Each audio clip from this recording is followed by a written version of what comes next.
नमस्कार, मैं हूँ रेणु कुमारी, आचार्य मनोहर लाल अग्रवाल सरस्वती विद्या मंदिर इंटर महाविद्यालय लोहरदगा। आज मैं इस वीडियो में आप लोगों को तुलसीदास द्वारा रचित जो पाठ है भरत राम और प्रेम के प्रकरण पद से पढ़ाऊंगी। तो पद एक गयात्मक शैली होती है, ये भी मातृ छंद के अंतर्गत ही आता है। इसमें लोक गीतों की परंपरा होती है, लोकगीत से इसको गाया जाता है। तो गीता जिसको हम लोग कह सकते हैं गीता होती है। तो इसमें हम लोग पढ़ेंगे कि माता कौशल्य, तुलसीदास जी कहते हैं कि यहाँ पर माता कौशल्य अपने बेटे के वन जाने के पश्चात बहुत दुखी हो जाती है। तो वो अपने बच्चे के सामानों को देखकर, वस्तुओं को देखकर उनको गले से लगाती है, उनको बहुत दुख होता है। उन्हीं की वेदना का यहाँ पर मार्मिक वर्णन किया गया है। किस प्रकार से माता कौशल्य राम के वन गमन के पश्चात उनके वस्तुओं को देखकर दुखी होती है, उनके रूम में जाकर, उनके कक्ष में जाकर किस प्रकार से दुखी होती है, वही इसमें वर्णन किया गया है। तो तुलसीदास जी कहते हैं, देख रहे हैं हम लोग, जननी निर्गति बाण धनुइया। जननी मतलब माता, निर्गति मतलब कि निहारना या देखना, बाण यानी कि बाण जो धनुष से चलता है, और धनुइया यानी कि धनुष। तो यहाँ पर तुलसीदास जी कहते हैं कि माता कौशल्य अपने बच्चे के यानी कि अपने पुत्र के धनुष और बाण को देखकर बार बार उर नयननी लावती प्रभु जी की ललित पनैया। कहने का है कि बार बार, उर मतलब हृदय, नयननी मतलब कि नैना, तो बार बार उन सामानों को अपने हृदय से लगाती है, अपनी आंखों से लगाती है। प्रभु जी की ललित पनैया, ललित मतलब कि सुंदर, पनैया मतलब कि जूता। तो प्रभु जी के जूतों को, बाण को, धनुष को वो बार बार अपने हृदय से लगाती है, अपनी आंखों से लगाती है। कबहू प्रथम ज्यों जाए जगावती, कहीं प्रेम वचन सवारे। तो कभी क्या करती है, प्रथम यानी कि दिन का पहला बेला, ठीक है, पहर। तो सुबह में क्या करती है, ज्यों जाए जगावती, वो अपने बच्चे के कक्ष में कभी कौशल्य माता जो है वो अपने बेटे के कक्ष में जाकर उसको बहुत ही कही प्रिय वचन सवार यानी कि मीठी मीठी वचनों से, मीठे मीठे प्यार भरे शब्दों से अपने बच्चे को उसके कक्ष में जाकर जगाती है। उठहु तात बलि मातु बदन पर अनुज सखा सब द्वारे। अब यहाँ पर कहते हैं कि उठो तात यानी कि अपने बच्चे को संबोधित कर रही है यहाँ पर कि उठो तात। तात मतलब पुत्र, एक तात का तो पिता भी होता है, लेकिन यहाँ पर पुत्र के लिए यूज हुआ है। तो कहती है कौशल्य की उठो बेटा, बलि मातु बदन पर यानी कि अपने बच्चे को कहती है कि उठो बेटा, सुबह हो गया है, अपने मीठे मीठे वचनों से जगाती है। और उनके जो प्यारे प्यारे कोमल कोमल बदन है, छोटे छोटे बदन है, उस पर वारी निछावर जाती है, कहने कि उस पर आकर्षित होती है, उन पर निछावर होती है।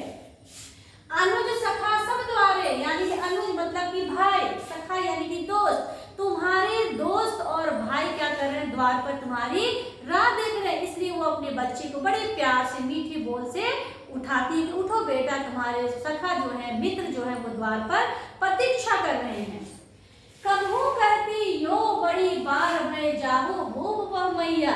और कभी कहती है कि बड़ी बार भई यानी कि बहुत देर हो गई है, उठ जाओ बेटा, बहुत देर हो गई है, बहुत समय चला गया है। जाहू भूप मैया, भूप मतलब राजा दशरथ के लिए प्रयोग हुआ है, भूप मतलब राजा।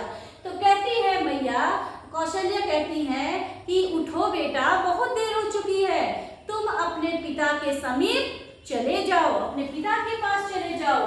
बंधु बोली जय जो भावे गई निछावरी भैया। यहाँ पर कहती बंधु बोली यानी कि तुम्हारे भाई जो बोले, जय जो भावे यानी कि तुमको जो भावे, जो तुमको पसंद है, गई निछावरी भैया यानी कि कहती है यहाँ पर इस लाइन में कौशल्य, माता कौशल्य कहती है कि तुम्हारे भाई जो बोले या तुमको जो पसंद है, तुमको जो भाता है, तुम वही खा लो। और निछावरी मैया, गई निछावरी मैया यानी कि मैं तुम पर निछावर होती हूँ, यानी कि वो अपने बच्चे पर आकर्षित होती है। कबहू समझू वन गमन राम को रही चकी चित्रा दिखी सी। कहने का अर्थ यहाँ पर है, तो फिर अचानक से उनको समझ में आता है, अचानक से उनको याद आता है कि अरे मेरा पुत्र तो यहाँ है ही नहीं। वो अचानक से उनको ये बात याद आ जाता है दिमाग में कि मेरा बच्चा मेरे साथ अयोध्या में नहीं है, वो वन को चला गया। मेरा बेटा मेरे पास नहीं है। तो उसका जो मनोदशा है चाकी चित्रा लिखी से, यानी कि चाकी मतलब होता है हैरान, तो अचानक से उनकी मनोदशा जो है चित्र के समान हो जाती है। जिस तरह से चित्र स्थिर होता है, कहीं पर चित्र बनाते हैं या टांगते हैं तो वो स्थिर रहता है, उसी तरह से उनकी मनोदशा स्थिर हो जाती है, ठीक है, हैरान हो जाती है। तुलसीदास वह समय कहे तो ते लागती प्रीति सीखी सी। यहाँ पर आगे तुलसीदास जी कहते हैं, सॉरी यहाँ पर तुलसीदास गलत है, तुलसीदास जी कहते हैं, तुलसीदास वह समय कहे ते लागती प्रीति सीखी सी। यहाँ पर फिर तुलसीदास जी कहते हैं कि माता कौशल्या का मन जब स्थिर हो जाता है, दुखी हो जाता है, तो वो उनकी मनोदशा जो है वो मोरनी के समान है। यहाँ पर मोरनी के समान कहा है, क्यों? क्योंकि हम लोग जानते हैं कि मोरनी के पंख जो होते हैं बहुत सुंदर होते हैं और वो मदहोश होकर जब नाचती है तो और भी खूबसूरत दिखती है। लेकिन जब वो नाचने के दौरान, जब वो मोरनी नाचती है, मदहोश होकर नाचती है, उनको कोई चीज का ठिकाना ही नहीं रहता है कि क्या है क्या है, आसपास की चीजों को वो ध्यान ही नहीं देती है, खूब नाचती है, नाचने में वो मगन रहती है। लेकिन जैसे ही उसकी नजर अपने पैरों पर पड़ती है, जैसे ही मोरनी की नजर अपने पैरों पर पड़ती है, तो वो एकदम से उदास हो जाती है, हैरान हो जाती है, क्योंकि मोरनी का पैर जो होता है वो बदसूरत होता है। मोरनी का सब कुछ बहुत सुंदर है, पंख, कलर सब कुछ सुंदर है, लेकिन उसका पैर भगवान ने बहुत ही बदसूरत बनाया है। इसीलिए यहाँ पर मोरनी से तुलना की है कवि तुलसीदास जी ने माता कौशल्या के मन को, मनोदशा को, कि जिस प्रकार मोरनी मगन होकर नाचती है, मदहोश होकर नाचती है, लेकिन नाचने के दौरान जैसे ही उसकी नजर उनके पैरों पर पड़ती है तो वो एकदम से व्याकुल हो जाती है, एकदम से स्थिर हो जाती है, गंभीर हो जाती है, उदास हो जाती है। उसी प्रकार से माता कौशल्या भी उनके सामानों को, उनके वस्तुओं को देखकर बहुत खुश होती है, उनके कक्ष में जाती है, उनको उठाती है, उनको पुचकारती है, उनके पिता के पास भेजती है, भाई बंधुओं के पास भेजती है, कहती है कि तुम्हें जो पसंद है वो खा लो।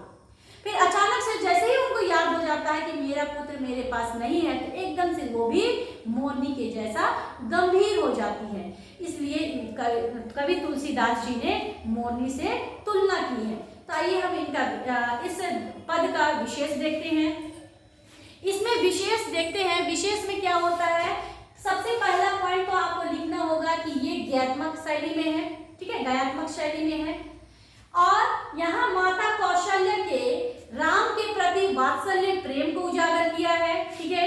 फिर लिखिएगा कौन सा अलंकार है, तो यहाँ पर देखिएगा बार बार जो आया है वो पुनरुक्ति प्रकाश अलंकार, पुनरुक्ति यानी कि दोहरा हुआ है एक ही शब्द की, इसलिए बार बार पुनरुक्ति प्रकाश अलंकार है।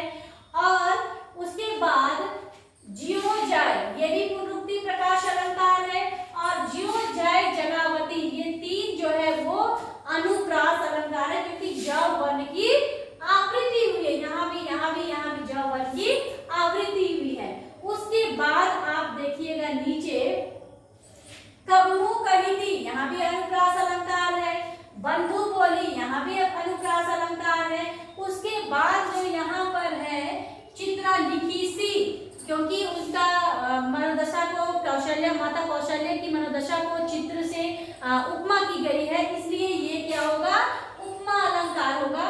और सीखी सी, प्रीति सीखी सी, यह भी उपमा अलंकार है, क्योंकि मोरनी से उनकी तुलना की गई है, तो ये भी क्या होगा, उपमा अलंकार होगा, ठीक है। उसके बाद इसमें जो मातृक छंद आएगा इसमें, ठीक है, मातृक छंद के अंतर्गत ही पद आता है, वो भी आपको विशेष में लिखना होगा। और ये करुणा रस में है, करुण रस में ये पद दिया गया है, ठीक है, तो इतना आपको विशेष में लिखना पड़ेगा। तो नेक्स्ट वीडियो में मैं इससे दूसरा जो पद है उसको मैं व्याख्या सहित बताऊंगी। धन्यवाद।